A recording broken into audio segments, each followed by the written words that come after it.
लोकसभा चुनाव में अब कुछ ही महीने बाकी हैं और सत्ताधारी राष्ट्रीय जनतांत्रिक गठबंधन एनडीए की अगुवाई कर रही भारतीय जनता पार्टी बीजेपी ने चुनावी तैयारियां शुरू कर दी हैं।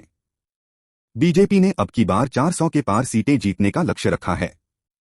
पार्टी का टारगेट लोकसभा चुनाव में वोट शेयर 50% के पार और एनडीए की सीटों की संख्या 543 सीटों के चुनाव में 400 के पार पहुंचाने का है।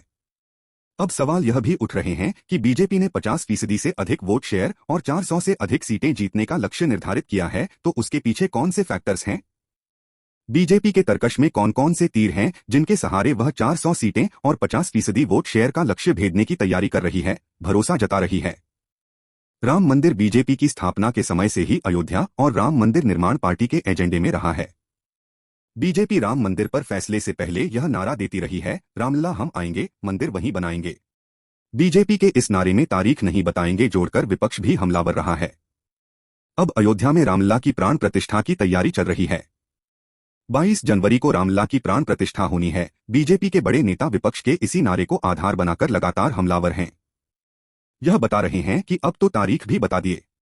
रामलला की प्राण प्रतिष्ठा के काफी पहले से ही पूजित अक्षत कलश यात्रा से अक्षत के साथ निमंत्रण पत्र घर घर पहुंचाने तक कई अभियान चले। अक्षत के साथ घर घर बांटे जा रहे निमंत्रण पत्र बीजेपी ने रामलला की प्राण प्रतिष्ठा के बाद मार्च तक करीब 2.5 करोड़ लोगों को अयोध्या में श्रीराम के दर्शन कराने का लक्ष्य रखा है। बीजेपी और उसके पितृ संगठन राष्ट्रीय स्वयंसेवक संघ ने इस राम मंदिर दर्शन अभियान के तहत अलग अलग क्षेत्रों की नामचीन हस्तियों को अयोध्या ले जाने का प्लान बनाया है। इसमें यह भी ध्यान रखा जाना है कि संबंधित व्यक्ति गैर विवादित रहा हो और उसका एक व्यापक वर्ग पर अच्छा प्रभाव हो। इसके तहत राष्ट्रीय और अंतर्राष्ट्रीय खिलाड़ियों के साथ ही कला साहित्य, गीत संगीत, नृत्य अभिनय, सामाजिक संगठनों से जुड़े लोग, साधु संत आचार्यों को राम मंदिर दर्शन कराने के लिए ले जाने का लक्ष्य बीजेपी ने रखा है। राम मंदिर हिंदू आस्था से जुड़ा मुद्दा है। बीजेपी की सियासत अपनी स्थापना के समय से ही इस मुद्दे के इर्द गिर्द रही है।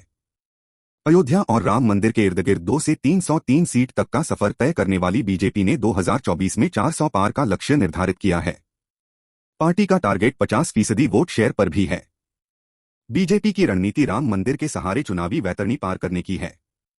विपक्ष को सनातन की पिच पर घेरने का प्लान। बीजेपी की रणनीति विपक्ष को सनातन की पिच पर घेरने की होगी।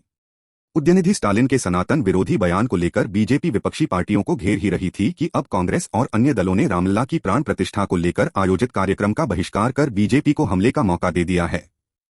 बीजेपी की रणनीति अब विपक्षी पार्टियों की इमेज सनातन विरोधी सेट करने की होगी। खासकर हिंदी बेल्ट में पार्टी के नेता इसे लगातार इको करेंगे। पिछले कुछ दिनों में बीजेपी ने न्योता अस्वीकार करने को लेकर विपक्ष पर जिस तरह से हमला बोला है, वह भी इसी रणनीति की तरफ इशारा करता है। महिला वोट आधी आबादी यानी महिलाओं को बीजेपी का साइलेंट वोटर तक कहा जाता है। महिलाओं को टारगेट कर शुरू की गई उज्ज्वला और अन्य योजनाओं के साथ ही 3 तलाक विरोधी कानून और महिला आरक्षण विधेयक संसद से पारित होने को भी बीजेपी बड़ी उपलब्धि के रूप में जनता के बीच लेकर जा रही है। अब माना यह जा रहा है कि 1 फरवरी को पेश किए जाने वाले अंतरिम बजट में भी सरकार महिलाओं के लिए विशेष ऐलान कर सकती है। कयास है कि बजट में महिला किसानों के लिए प्रधानमंत्री किसान सम्मान निधि के तहत सम्मान राशि 6,000 रुपए से बढ़ाकर 12,000 रुपए करने का ऐलान सरकार की ओर से अंतरिम बजट में किया जा सकता है। महिला किसानों के लिए किसान सम्मान निधि की राशि दोगुनी करने से सरकार पर 120 करोड़ रुपए का अतिरिक्त बोझ पड़ने के अनुमान हैं।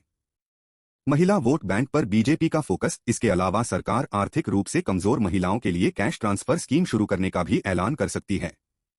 कहा तो यह भी जा रहा है कि मध्य प्रदेश में लाडली बहना, छत्तीसगढ़ में भी महिलाओं के लिए कैश ट्रांसफर स्कीम के वादे की सफलता को देखते हुए सरकार 21 साल से अधिक उम्र की उन महिलाओं के लिए कैश ट्रांसफर स्कीम शुरू करने को लेकर विचार कर रही है, जिन्हें किसी कारणवश सरकार की जनकल्याणकारी योजनाओं का लाभ नहीं मिल सका है। सरकार की योजना मनरेगा में भी महिला मजदूरों को प्राथमिकता देने की है। आंकड़ों के मुताबिक मनरेगा में महिला मजदूरों की भागीदारी 59.26% है। यह 2020 से 21 में 53.19% के मुकाबले करीब 6% अधिक है। महिला मतदाताओं को प्राथमिकता दिए जाने के पीछे इनका लगातार बढ़ता टर्नआउट भी एक प्रमुख फैक्टर है। चुनाव दर चुनाव महिला वोटर्स का टर्नआउट बढ़ रहा है। कई सीटों पर पुरुष मतदाताओं के मुकाबले महिला वोटर्स की तादाद अधिक है।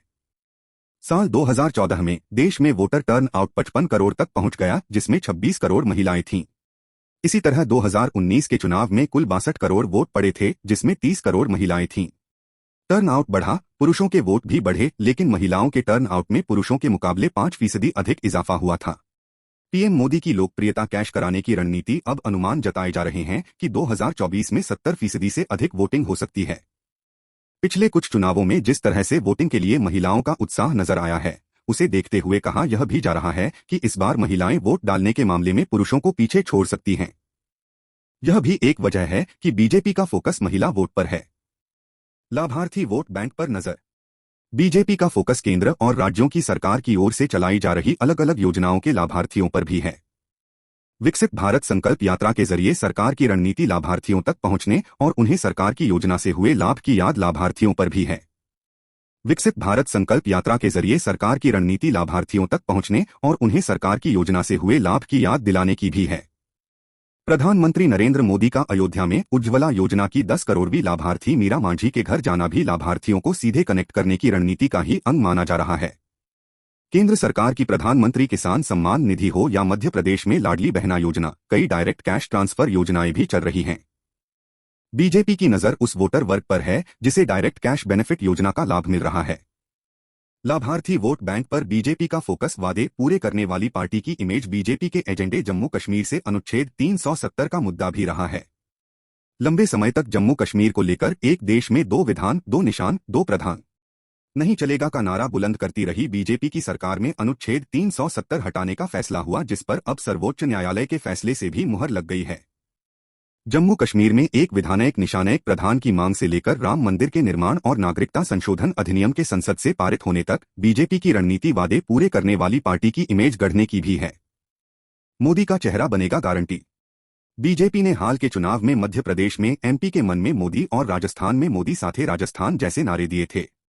बीजेपी ने राज्यों के चुनाव के लिए जो घोषणा पत्र भी जारी किया था, उसका नाम संकल्प पत्र की जगह मोदी की गारंटी कर दिया गया था। दोनों ही राज्यों में बीजेपी की बड़ी जीत को पीएम मोदी की गारंटी पर जनता की मुहर के तौर पर भी देखा गया। पिछले कुछ चुनावों का वोटिंग पैटर्न भी यह बताता है कि लोग पीएम मोदी के चेहरे पर वोट करते हैं। अयोध्या में मीरा मांझी के घर पहुंच पीएम मोदी ने पी थी चाय। साल 2014 के लोकसभा चुनाव में नरेंद्र मोदी की प्रधानमंत्री पद के लिए उम्मीदवारी के बाद बीजेपी की ओबीसी वोट बैंक में पैठ मजबूत हुई है। पार्टी की रणनीति ओबीसी के साथ ही SC/ST वोटर्स को भी साथ लाकर वोटों का नया समीकरण गढ़ने की है। पीएम मोदी की लोकप्रियता और स्वीकार्यता का ग्राफ भी करीब 10 साल सरकार चलाने के बाद भी जस की तस बनी हुई है। ऐसे में बीजेपी की रणनीति मोदी की गारंटी को ट्रंप कार्ड के तौर पर इस्तेमाल करने की होगी। बदले सियासी समीकरण। कई राज्यों में 2019 के पिछले चुनाव के मुकाबले सियासी समीकरण बदले हैं। राजस्थान, मध्य प्रदेश और छत्तीसगढ़ में बीजेपी तब विपक्ष में थी, अब की सूबे की सत्ताधारी दल के रूप में चुनाव मैदान में जाएगी। कर्नाटक में बीजेपी की सरकार थी और इस बार पार्टी विपक्ष में है, लेकिन तब अकेले थी, और इस बार HD देवगौड़ा की पार्टी जनता दल सेक्युलर के साथ गठबंधन है। महाराष्ट्र में बीजेपी और शिवसेना का गठबंधन था। अब की बीजेपी और शिवसेना साथ हैं, लेकिन उद्धव ठाकरे की राह अलग है। एनसीपी भी 2 धड़ों में बंट चुकी है और अजित पवार के नेतृत्व वाला गुट बीजेपी और एकनाथ शिंदे की शिवसेना के साथ एनडीए में है। बिहार में नीतीश कुमार की पार्टी जेडीयू अब की विपक्षी इंडिया गठबंधन में है, और ऐसे में बीजेपी का पूरा जोर 2014 की तरह अधिक सीटें जीतने पर है। यूपी में सपा कांग्रेस गठबंधन और बसपा के साथ त्रिकोणीय मुकाबला है, तो वहीं पश्चिम बंगाल में भी ममता बनर्जी की पार्टी टीएमसी और कांग्रेस के बीच खींचतान चल रही है। बदली परिस्थितियों में बीजेपी की रणनीति मोदी की लोकप्रियता को वोट और सीट में कैश कराने की होगी।